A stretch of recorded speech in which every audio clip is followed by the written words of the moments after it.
नमस्कार, good morning सभी विद्यार्थियों का एक बार फिर से स्वागत है। और आज की क्लास हमारी क्लास 11th के लिए पार्ट नंबर 9, पार्ट 8 हम अपलोड कर चुके हैं। आज हमारा पार्ट 9 है और हम पढ़ रहे थे एक्सरसाइज नंबर 8 बाइनॉमियल थ्योरम यानी द्विपद प्रमेय। द्विपद प्रमेय के अंदर हम जनरल टर्म्स और मिडिल टर्म्स पढ़ रहे थे। इसके बारे में हमने कुछ क्वेश्चन भी किए हैं कि भाई गुणांक कैसे निकालते हैं, कोफिशिएंट कैसे निकालते हैं, जनरल टर्म्स यानी व्यापक पद क्या होता है, मिडिल टर्म यानी मध्य पद कैसे निकालते हैं। अगर पावर सम संख्या है तो मिडिल टर्म्स क्या होगी, अगर ओड नंबर है विषम संख्या है तो मिडिल टर्म्स क्या होगी, इनके बारे में हम डिस्कस कर चुके हैं। तो हमने 10 क्वेश्चन कर लिए थे। 11वां क्वेश्चन देखो, सिद्ध कीजिए कि x + 2 की पावर n, यानी ये कहा गया है कि 1 + x की पावर 2n हमें प्रूव करके बताना है। एक तो ये है कि प्रसार में, प्रसार का मतलब होता है एक्सपेंशन में, इसका मतलब इसका जब एक्सपेंशन करोगे, इसका जब एक्सपेंशन करोगे, प्रसार करोगे तो x की पावर n का गुणांक है। इसका मतलब जब इसका आप प्रसार करोगे तो इसके अंदर जो x की पावर n का जो गुणांक आएगा, क्या आएगा, गुणांक आएगा। ठीक है साहब, इसका गुणांक हो गया 1 + x की पावर, एक और दे रखा है, देखो एक दे रखा है 1 + x की पावर 2n - 1, 2n - 1 के प्रसार में, प्रसार का मतलब फिर से एक्सपेंशन यानी प्रसार में, प्रसार में x की पावर n के गुणांक का दुगना होता है। इसका मतलब x की पावर n के गुणांक के दुगना। मेरी बात को समझना भाई, ये कह रहा है कि जो इसके x की पावर n का जो गुणांक है, देखो प्रूव क्या करना है, प्रूव करना है कि जो इसके x की पावर n का जो गुणांक है जो बराबर होगा जो इस प्रसार में x की पावर n के गुणांक का दुगना होगा। मतलब अगर इसका मान 4 आया है तो इसका मान 2 आएगा, ये 2 गुना ज़्यादा होगा भाई। अगर इसका मान 2 है तो इसका मान 4 आएगा, इसका मान 10 आता है तो इसका मान 20 आएगा, डबल आएगा, दुगना आएगा। दुगना की वो बात कर रहा है, ठीक है। तो मतलब इसके लिए देखो x की पावर n का गुणांक अलग आएगा, इसके लिए x की पावर n का गुणांक आएगा। तो सबसे पहले हम x की पावर n का गुणांक निकालते हैं। एक बार इसके लिए निकालेंगे, एक बार इसके लिए निकालेंगे। तो गुणांक के लिए बताओ क्या करना है। सर हमें पता है जब भी हमें गुणांक निकालना होता है तो हम प्रसार कर देते हैं। क्या कर देते हैं, प्रसार कर देते हैं, या फिर हम जनरल टर्म के द्वारा, व्यापक पद के द्वारा भाई। तो व्यापक पद क्या आएगा बताओ इसके लिए। सर जो व्यापक पद है वो TR+1 = NCR, a की पावर n - r और b की पावर r, ये हम लगातार पढ़ते आ रहे हैं सर। तो इसके लिए देखो, इसके लिए क्या आ जाएगा, TR+1 = n की जगह यहाँ क्या देखा, देखो पावर में क्या है, n की जगह है 2NCR, 2NCR, a constant, a यानी फर्स्ट में है, एक की पावर 2n - r और b यानी x की पावर क्या, r। इसके लिए जब व्यापक पद निकालोगे, जनरल टर्म निकालोगे तो यही आने वाली है कि TR+1 = इस देखो n की जगह तो 2n लिखना पड़ेगा, r का मतलब हमें पता नहीं है, एक की जगह एक की पावर इन दोनों का घटा, b यानी x और x की पावर r, ये हमारे पास आ गया है भाई। सर अब क्या करना है, ठीक हो, इसका गुणांक निकालना है ना, x की पावर n का गुणांक आपको निकालना है। तो इसके लिए तो मैं बता चुका हूँ ना क्या करना है, बताओ x की पावर n का गुणांक निकालना है तो इसके लिए क्या करें? सर इसके लिए तो सिंपल सा है, इधर देखो जो x की पावर r है, इधर जो x का पार्ट है वो देखो यही तो है, तो x की पावर r बराबर किसका गुणांक निकालना है? x की पावर n का। तो सीधा सा मतलब ये है कि जब ये दोनों बराबर हैं, इनका आधार बराबर है तो इनकी घात भी बराबर होंगी, यानी सर r = n आ गया। तो देखो गुणांक क्या आ गया आपके पास? 2n, लो सर 2n c r की जगह क्या आया सर? n आ गया। एक की पावर कितनी भी हो हटाओ उसको, सर एक ही आएगा, लिखने की आवश्यकता नहीं। x की पावर r की जगह कितना आया? n। देखो हमें x की पावर n का गुणांक चाहिए, गुणांक का मतलब होता है गुणा का अंक, यानी कोफिशिएंट निकालना है, और कोफिशिएंट का मतलब होता है किसी एलिमेंट के साथ मल्टीप्लाई में होना। जैसे ये इसके साथ मल्टीप्लाई में है ना, तो x की पावर n का जो कोफिशिएंट है वो 2ncn होगा, यानी जो इसके साथ मल्टीप्लाई में है वो ही उसका कोफिशिएंट कहलाएगा। तो इसके लिखने की आवश्यकता नहीं, क्यों? क्योंकि मेरे को सिर्फ कोफिशिएंट यानी गुणांक चाहिए भाई। इसका गुणांक तो ये आ गया। अगर इसका मान निकालना चाहूँ तो इसका मान देखो 2n factorial, 2n minus n तो n फैक्टोरियल बच गया, r फैक्टोरियल का मतलब n फैक्टोरियल, NCR के फॉर्मूले से n फैक्टोरियल बटा में n minus r factorial into r factorial होता है भाई। तो यही तो आया, आया कि नहीं आया? सर ठीक है, आगे अब इधर की बात कर लेते हैं। देखो इसके लिए जब आप व्यापक पद निकालोगे, जनरल टर्म निकालोगे, तो देखो क्या आने वाला है सर? इसके लिए आएगा फॉर्मूला तो यही रहेगा, सिर्फ 2n पावर देखो n की जगह क्या लिखना पड़ेगा? 2n minus 1। देखो यहाँ n है ना, n का मतलब है घात, और यहाँ n का मतलब है 2n माइनस 1 दिया गया है। r का मतलब हमें पता नहीं। उसके बाद a की जगह 1 है, तो 1 की पावर कुछ भी हो उसे लिखने की आवश्यकता है नहीं। b की जगह x है और x की पावर r आ गया। ठीक है, हमें गुणांक निकालना है, x की पावर n का गुणांक यदि आपको निकालना है तो बताओ क्या करें? सर इधर जो x है ना उसको उठा लो, तो इधर तो है x की पावर r, इधर क्या है? x की पावर r, उसके बराबर रख दो। किसको रख दें?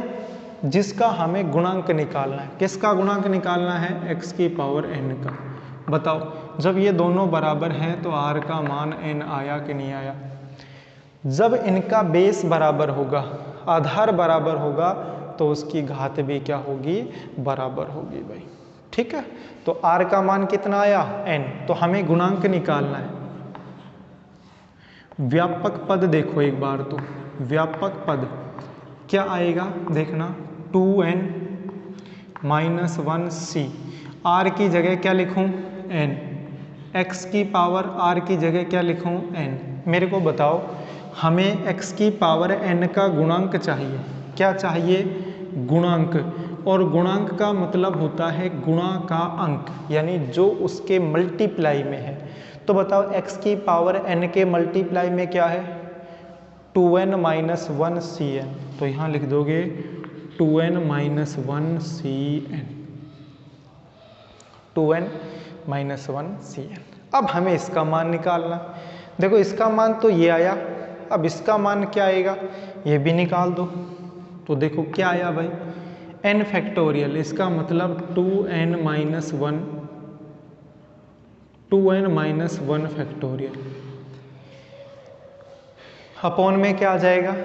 इसमें से इसको घटाओगे, इसमें से जब इसको घटाओगे तो देखो क्या आने वाला है, 2n माइनस 1, इसमें से आप घटाओगे n को, तो देखो 2n और माइनस n, तो n बच गया, n माइनस 1, यहाँ पे क्या आया n-1 फैक्टोरियल और इनटू n फैक्टोरियल। देखो अब क्वेश्चन क्या था, अब चलते हैं क्वेश्चन के ऊपर। क्वेश्चन ये था कि सर ये जो हमारे पास गुणांक आए हैं, ये जो गुणांक है ये दुगुना होना चाहिए, इसके दुगुना होना चाहिए, मतलब x इस प्रसार में x की पावर n का गुणांक दुगुना होना चाहिए इस प्रकार के, इससे x की पावर n के गुणांक के। तो मेरे को एक बात बताओ, ये हमारी इक्वेशन फर्स्ट और ये हमारी क्या है इक्वेशन सेकंड। इक्वेशन फर्स्ट और सेकंड से, यानी इक्वेशन फर्स्ट और सेकंड का हम प्रयोग करेंगे, यूज करेंगे, तो देखो क्या आने वाला। देखो इसको दो तरीके से कर सकते हैं भाई। जैसे 2n फैक्टोरियल है, 2n फैक्टोरियल है, यहाँ पे है 2n-1, इसका मतलब ये एक कम है और ये एक ज़्यादा है कि नहीं है? अरे मेरे को एक बात बताओ तुम, देखो मान लीजिए कि मैंने क्या लिख दिया, मैंने लिख दिया है कि 8n लिख दिया, 8 फैक्टोरियल, और इधर लिखा मैंने 8-1 फैक्टोरियल लिख दिया। तो मेरे को एक बात बताओ, ये बड़ा है और ये कैसा है, छोटा है। क्यों? इसका मतलब तो 8 फैक्टोरियल और इसका मतलब कितना है 7 फैक्टोरियल। बताओ है कि नहीं है भाई? इसका मतलब तो 8 फैक्टोरियल है और इसका मतलब है 7 फैक्टोरियल। तो इसको मैं 7 फैक्टोरियल इंटू 8 लिख सकता हूँ कि नहीं लिख सकता? एक बात समझो, लिख सकता हूँ कि नहीं लिख सकता? यहाँ देखो एक कम है, यहाँ एक ज़्यादा है, तो मेरे को इतना बता दो तुम, जो यहाँ पे ये दिया गया है इसको मैं 2n-1 फैक्टोरियल इंटू 2n लिख सकता हूँ कि नहीं लिख सकता? सर कैसे लिख दिया आपने? देखो कैसे लिख दिया,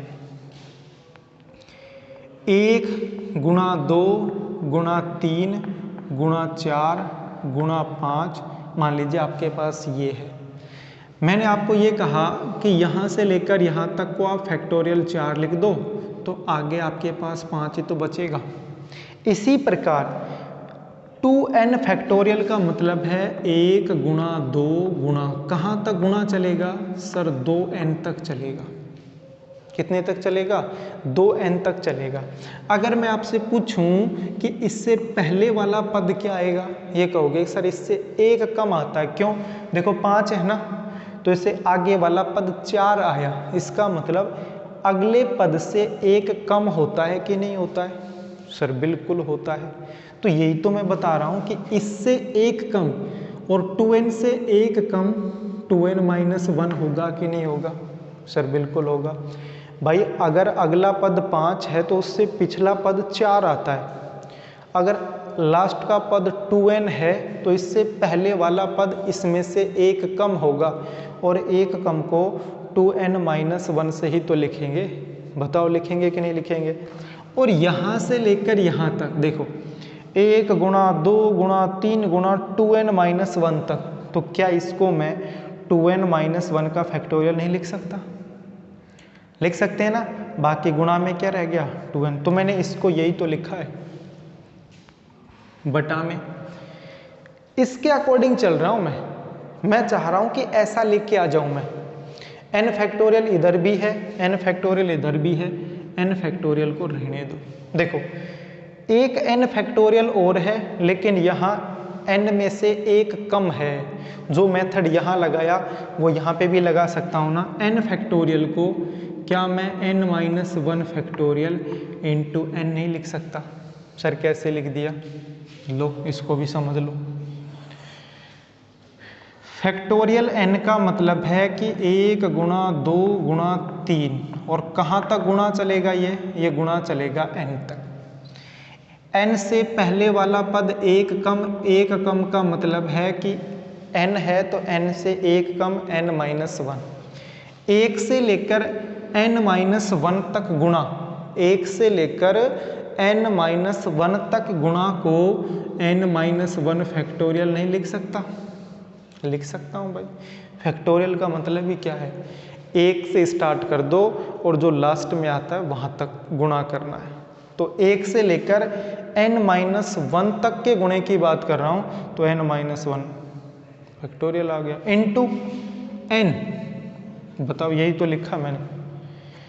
n से इस n को मैं काट सकता हूँ, तो मेरे पास क्या आया? मेरे पास आया 2। उसके बाद 2n-1 फैक्टोरियल अपॉन में n-1 फैक्टोरियल और n फैक्टोरियल। बताओ, जब मैंने इसको सोल्व किया तो मेरे पास ये आया, इसको सोल्व किया तो ये आया। अब तो दिमाग में आ गया होगा, अब भी नहीं आया? चलो अभी आ जाएगा। इधर जो x की पावर n का गुणांक था वो था 2 की पावर n Cn बराबर 2। देखो ये आया 2।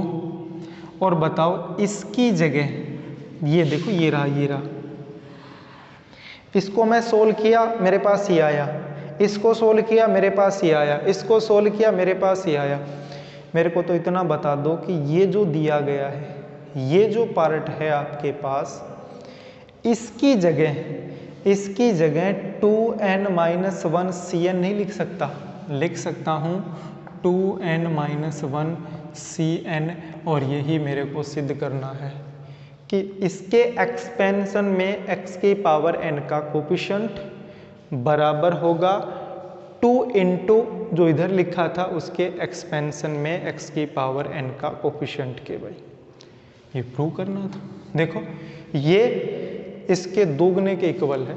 बताओ दुगना है, इसका दुगना करने पर ये आ रहा है, यही हमें प्रूव करना था। भाई थोड़ा डिफिकल्ट था, समझ में नहीं आया, कोई बात नहीं, टेंशन मत लो, ऑफलाइन क्लास में फिर से पढ़ा दूंगा इसको मैं। और दूसरी बात, इस वीडियो को दोबारा देख लो, अच्छे से समझ में आ जाएगा। भाई फिर भी नहीं आया तो कोई दिक्कत नहीं, एक नया तरीका लगा देंगे सिखाने का। टेंशन मत लो, तुम तो सीखोगे, हर चीज़ सीखोगे एक एक। ठीक है, चलो अब मैं नेक्स्ट क्वेश्चन करा रहा हूँ जो 8.2 का लास्ट क्वेश्चन है। भाई ठीक है, चलो सर क्या है?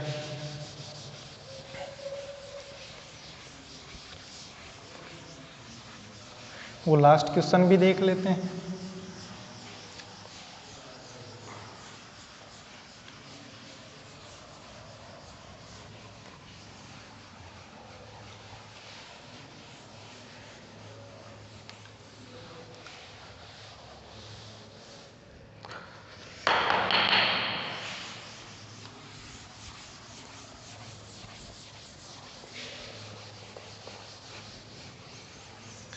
चलो भाई अगला क्वेश्चन देखो। नेक्स्ट क्वेश्चन देखो क्या है।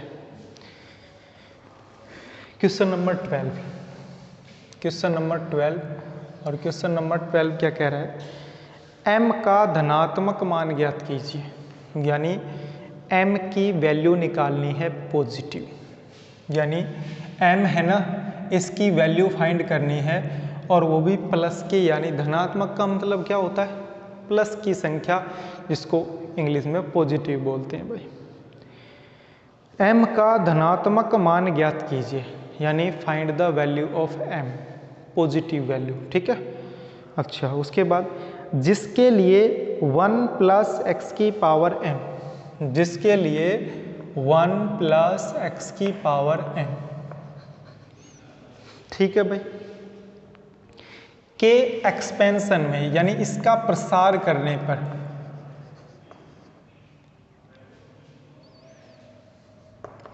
इसके एक्सपेंशन का मतलब है प्रसार करने पर। जैसे बाइनोमियल थ्योरम है, उसका प्रसार करते थे ना हम, किससे? NC0, फिर NC1, NC2, ऐसे NCN तक चलते थे हम। तो इसके एक्सपेंशन में एक्स स्क्वायर का जो गुणांक है, गुणांक का मतलब है कोफिशिएंट, एक्स स्क्वायर के जो गुणांक है वो 6 दिया गया है। कितना दे रखा है? 6 दे रखा है। ठीक है, एक्स स्क्वायर का जो गुणांक है वो क्या है? 6 है। इसका मतलब हुआ कि एक्स स्क्वायर के जो गुणा का अंक है वो आपको 6 दिया गया है भाई। तो हमें m की वैल्यू फाइंड करनी है, वो भी पॉजिटिव धनात्मक। दो तरीके हैं। कितने तरीके हैं? दो तरीके। देखो, एक तो ये 1 + x की पावर n के एक्सपेंशन की बात कर रहा है। एक्सपेंशन का मतलब है प्रसार की बात करना। तो मैं एक बार आपको याद दिला देता हूं। सर क्या? देखो क्या, मेरे को एक बात बताना तुम, आपने ये पढ़ा था a + b इसकी पावर n, तो इसका बाइनोमियल थ्योरम तो यही तो पढ़ी थी सर। NC0 a की पावर n b की पावर 0। याद नहीं है? याद करा देता हूं एक बार, समझो मेरी बात। NC0 लिख दिया, फिर थोड़ी सी आगे लिख दो NC1, फिर थोड़ी सी आगे लिखो NC2, फिर ऐसे चलते जाओ और कहाँ तक चलो, लास्ट में लिख दो NCN। याद करने का तरीका बता रहा हूँ। NC0, फिर NC1, फिर NC2 और फिर लास्ट में लिख दो NCN। लिख दिया? अच्छा, यहाँ देखो A है ना, A और A की पावर लिख दो n, यानी जो A है ना उसकी पावर कंप्लीट लिख दो n, और B की पावर देखो A की पावर n लिख दिया, इसमें एक पावर कम लिख दो, तो यहाँ A की पावर n-1। इसमें एक पावर और कम लिख दो, तो A की पावर n-2। कम का मतलब है उसमें से एक घटा देना। तो यहाँ पावर n थी, इसमें से एक पावर कम कर दी तो n-1, इसमें से भी एक पावर कम कर दी तो n-2। इसी तरह चलते जाओगे और लास्ट में आपके पास a की पावर 0 बचेगा। क्या बचेगा? a की पावर 0। सर इधर चलो, फिर चलते हैं b के ऊपर। तो देखो b है ना, b की पावर 0 से स्टार्ट करो। a की पावर हम घटा रहे थे तो b की पावर जोड़ दो। b की पावर 0, तो यहाँ b की पावर 1, यहाँ b की पावर 2, ऐसे चलोगे और लास्ट में b की पावर n आ जाएगा। लास्ट में क्या आ जाएगा? b की पावर n। बीच में यहाँ पे प्लस, यहाँ पे प्लस, यहाँ प्लस, यहाँ डॉट डॉट डॉट और यहाँ पे प्लस। इसको बोलते हैं बाइनोमियल थ्योरम, हिंदी में बोलते हैं द्विपद प्रमेय। कोई ज़्यादा नहीं है। NC0 a की पावर n b की पावर 0, फिर a की पावर तो कम करते रहना है और b की पावर को बढ़ाते रहना है। यानी a की पावर तो हर स्टेप में एक कम करते जाओ और b की पावर हर स्टेज में एक बढ़ाते जाओ। ठीक है सर, कर देंगे। चलो, अब मैं आपको ये कहूँ 1 + x की पावर m है, इसका आप प्रसार कर दो। इसका क्या कर दो? प्रसार कर दो। तो क्या आएगा? एक्सपेंशन। प्रसार का मतलब एक्सपेंशन कर दो। तो क्या आएगा कि सर जो n है ना पावर, उसकी जगह तो m लिखना है। तो यहाँ आ गया MC0। a यानी जो आगे लिख रखा है, आगे वाला a है, पीछे वाला b है, यानी 1 और 1 की पावर क्या लिख दोगे? n। लेकिन यहाँ पावर n की जगह m है तो m लिख दोगे। x की पावर 0। बस आपको एक पद लिखना है, बाकी अपने आप लिख दोगे आप। कैसे? देखो MC0 था, अब MC1, तो 1 की पावर 1 कम कर दो, यानी इसकी पावर तो कम करते जाना हमें, हर स्टेप में एक एक कम करते जाएंगे और इसमें हर स्टेप में इसकी पावर 1 बढ़ाते जाएंगे। एक पावर कम कर दी तो x की पावर 1, फिर प्लस MC2, 1 की पावर m-2 x²। ऐसे चलता जाएगा, ऐसे लास्ट तक चलता जाएगा और लास्ट में क्या आने वाला है? लास्ट में आएगा MCM।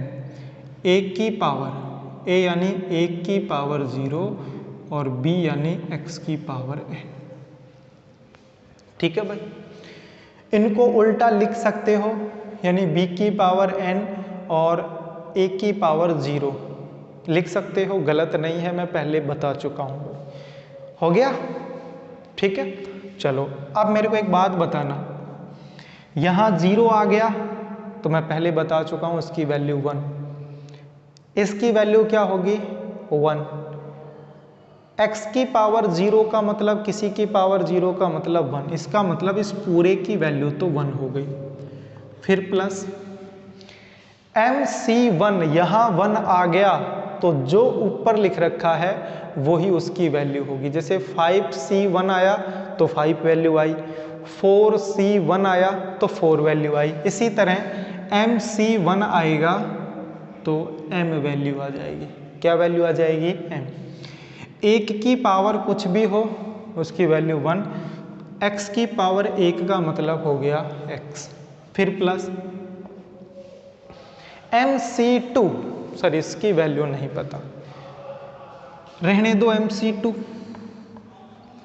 एक की पावर कुछ भी हो 1, फिर है x², और आगे लिखने की आवश्यकता नहीं है, ये चलता रहेगा भाई। बस यहाँ तक आवश्यकता थी, जितनी आवश्यकता थी उतना मैंने लिख दिया है, आगे आवश्यकता नहीं है। सर क्यों नहीं है, कारण क्या है ये भी बताओ। चलो मेरे को बताओ, x, आपसे मैं ये पूछूं कि x² का कोफिशिएंट बताओ, कोफिशिएंट यानी गुणांक बताओ, तो आप मेरे को क्या बताओगे?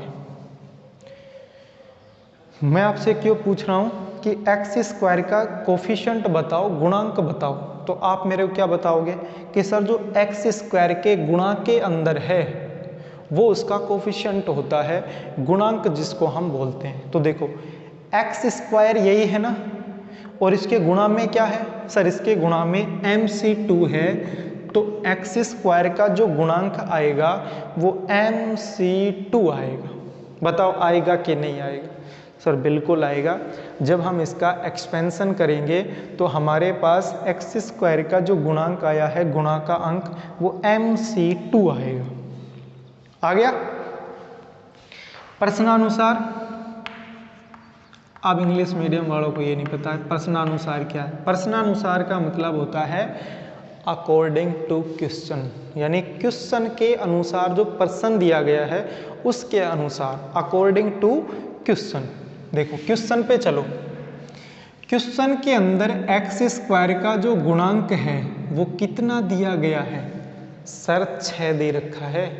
जो हमारा क्वेश्चन है ना उसमें x² का गुणांक 6 दे रखा है। तो बताओ इस x² का गुणांक की जगह मैं 6 लिख दूं क्या? x² का गुणांक किसके बराबर है? 6, तो इसकी जगह 6 लिख दूंगा तो 6 बराबर आ जाएगा MC2। अब इसका मान निकालो। MC2 का मतलब NCR क्या फॉर्मूला लगाएंगे? सर m फैक्टोरियल अपॉन में m माइनस में 2 फैक्टोरियल इंटू 2 फैक्टोरियल बराबर कितना आ गया? सर 6 आ गया। अब यहाँ गड़बड़ होगी, एक बार तो मैं इसको थोड़ा सा सोल्व कर देता हूँ। देखो इस जो m फैक्टोरियल है इसको मैं m minus 2 factorial, m minus 1 और m लिख सकता हूँ, बटा में फैक्टोरियल 2 और m माइनस 2 फैक्टोरियल आ रहा है बिल्कुल, इज इक्वल टू है 6। m माइनस 2 फैक्टोरियल से m माइनस 2 फैक्टोरियल काट दिया। इसकी जगह मैंने ये कैसे लिखा है अभी समझाऊंगा, टेंशन मत लो, सिर्फ वेट करो आप। तो क्या आ गया इधर देखो, m माइनस 1 m, ऊपर तो ये आया, नीचे आया फैक्टोरियल 2, फैक्टोरियल 2 का मतलब है 2 और बराबर है 6। ऊपर गुणा करना तो ऊपर आ गया m² माइनस m बराबर, देखो 6 है ना इधर, इस 2 को इधर भेज दोगे तो ये 6 से गुणा होगा, यानी 6 दूनी 12। तो क्या आया m² माइनस m, पक्षांतर करके इधर लेके आओगे sir minus 12 is equal to 0। द्विघात समीकरण आपने पढ़ी है, शून्यंक ज्ञात करना, जीरोस ज्ञात करना, पढ़ा है ना आपने 10th क्लास में। तो इसके टुकड़े देखो -12, 4 का गुणा 3 से करूँगा तो 12 आता है, जोड़ने पर घटाने पर 1 आता है। तो -4m प्लस का 3m -12 is equal to 0। m common लोगे तो m-4 प्लस 3 कॉमन लोगे तो m-4 बराबर 0। तो एक तो आया m+3 और एक आया m-4 इज इक्वल टू 0। या तो इसके बराबर 0, ये नहीं आ रहा तो इसको मिटा देता हूँ, यहाँ लिख देता हूँ। देखो क्या आया हमारे पास आ गया m+3, एक तो आया m+3 और एक आ गया m-4 बराबर 0।